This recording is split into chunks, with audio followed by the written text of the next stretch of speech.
seja bem-vindo ao canal Resumo de Odonto. Que bom que você chegou até aqui ao nosso canal. Ficamos muito felizes em tê-los aqui. Obrigada por clicar nesse vídeo. E hoje, atualizando um vídeo muito antigo que a gente tem aqui, acho que esse vídeo deve ter uns 4 anos ou mais, sobre cistos e tumores odontogênicos, maxilas. Na verdade, a gente vai falar sobre todas, ou pelo menos a maioria, das alterações bucais ósseas. Então, essas lesões, elas vão acontecer na parte, do osso, tanto da mandíbula quanto da maxila, e elas vão acontecer nesse tecido ósseo do complexo maxilomandibular.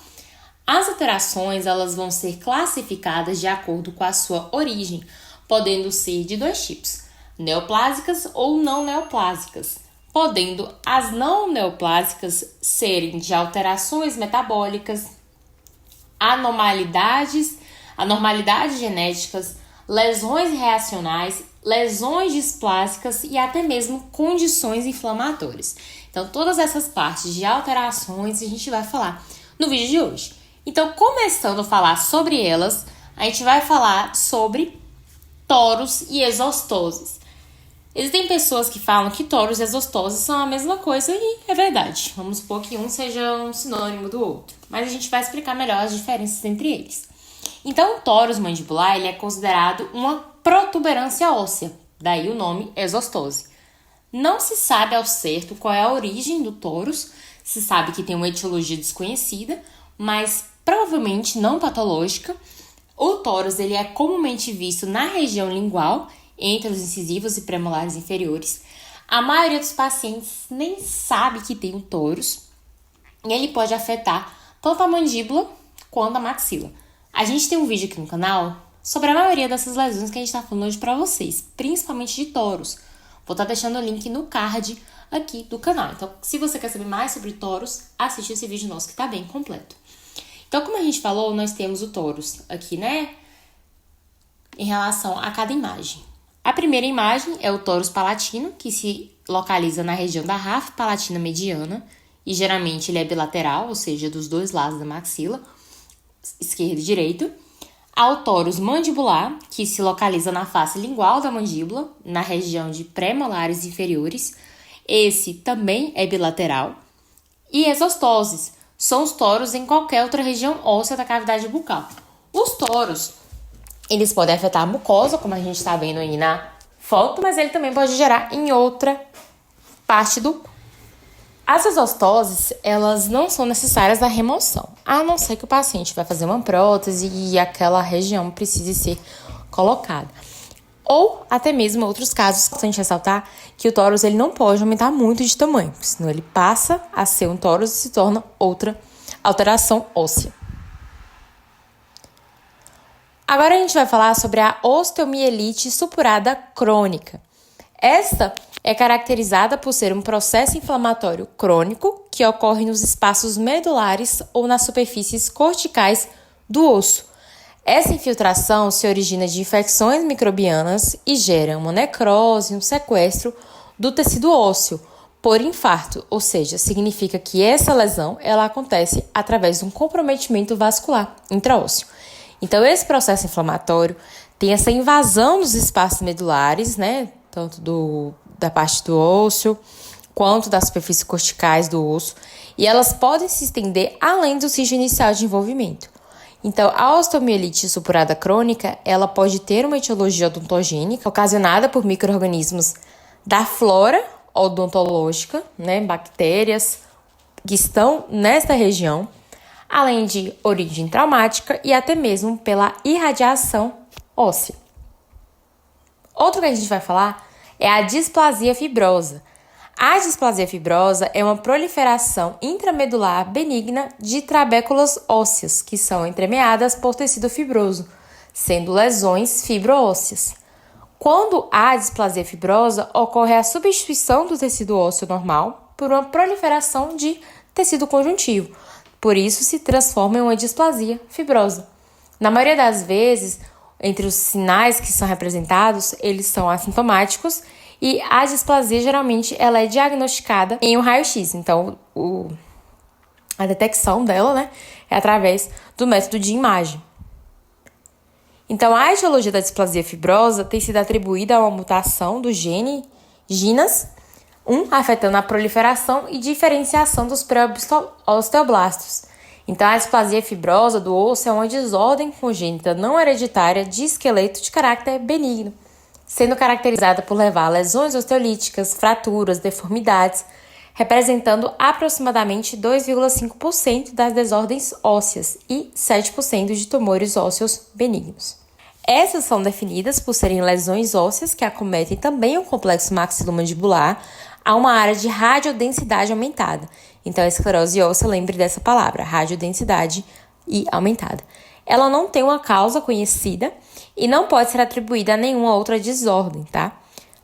Assim como as outras lesões que são ósseas, elas são assintomáticas e as escleroses ósseas normalmente são encontradas durante o exame radiográfico de rotina.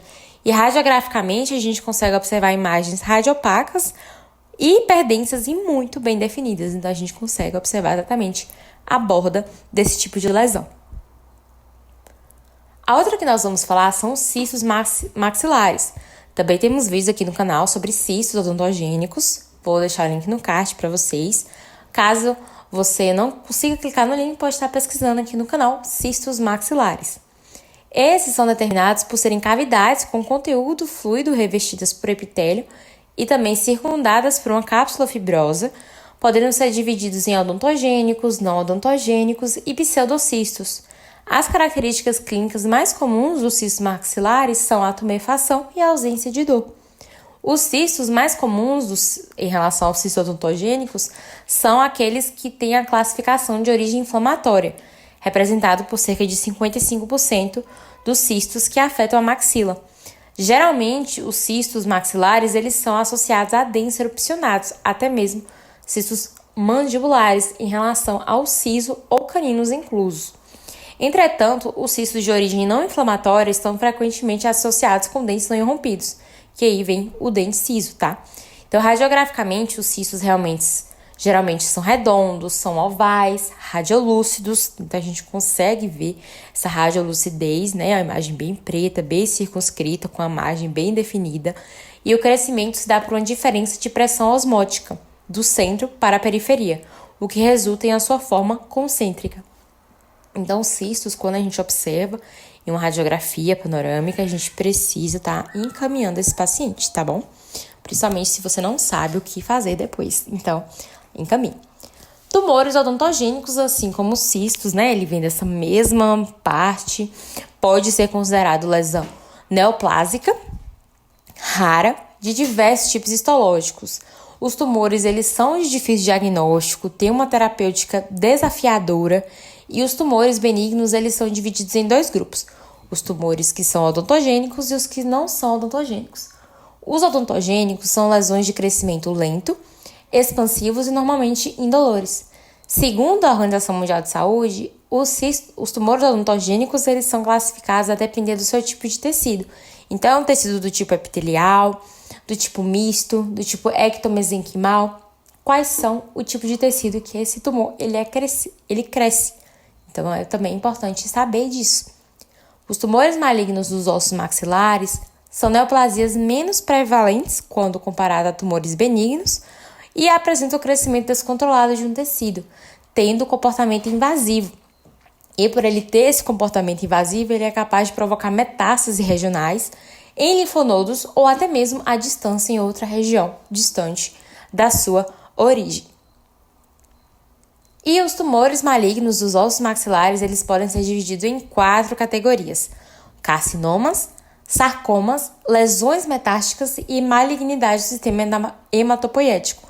Os carcinomas, eles vão apresentar origem epitelial, os sarcomas, uma origem mesenquimal, as lesões metastáticas são, provenientes de metástase, e as malignidades do sistema hematopoético são os carcinomas, que são os tumores malignos mais frequentes. E, por fim, as calcificações. A gente, inclusive, fez um vídeo anteriormente, acho que agora, mês passado, sobre a calcificação distrófica pulpar, que também é um tipo de calcificação, porém essa está na polpa. Porém, quando ela extravasa, é uma calcificação do tipo de uma alteração bucal óssea. Então, essa se origina da deposição de sais de cálcio principalmente fosfato de cálcio, que quando ocorrem de forma desorganizada nos tecidos moles, são denominadas calcificações heterotópicas, dividindo-se em calcificações distróficas, que foi o nosso vídeo da outra semana. Vamos deixar link no card para vocês também, tá? Classificações idiopáticas e metastáticas, que são as de lesões metastáticas, que são aquelas em metástase. Diagnóstico. Os exames que utilizam radiação ionizante, tais como radiografias panorâmicas, radiografias perapicais, tomografias computadorizadas por feixe cônico e tomografias computadorizadas multislices, são exames que são de suma importância, pois estes têm como finalidade complementar e são associados ao exame histopatológico, auxiliando o cirurgião dentista no diagnóstico final. Então, o dentista, a gente sempre precisa de radiografia, certo? Seja para diagnosticar uma cárie ou até mesmo um dente que está com um tipo de lesão, paciente sentindo dor. E as lesões ósseas são as principais utilizadas com as radiografias. Então, as tomografias, elas são um ótimo trabalho, né? Aqui a gente trouxe nesse vídeo praticamente imagens de radiografias perapicais, de panorâmicas e de tomografias também, porque elas sempre vão auxiliar o dentista no seu diagnóstico. E, por fim, o tratamento, que é ou acompanhamento radiográfico ou tratamento cirúrgico. Quando se dá de um tratamento cirúrgico, faz a remoção, mas a preservação. Então, acompanhando aquele paciente para ver como aquela lesão ela se dá depois de removida, ou então a depender, né, de como ter esse tratamento do dentista, dependendo muito das características radiográficas associadas ao exame clínico. Bom, gente, então essa foi a nossa videoaula. Espero muito que vocês tenham entendido. Qualquer dúvida pode deixar aí embaixo, tá?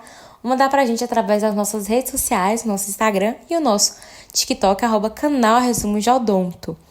E se você chegou até aqui e ainda não se inscreveu no canal, inscreva-se.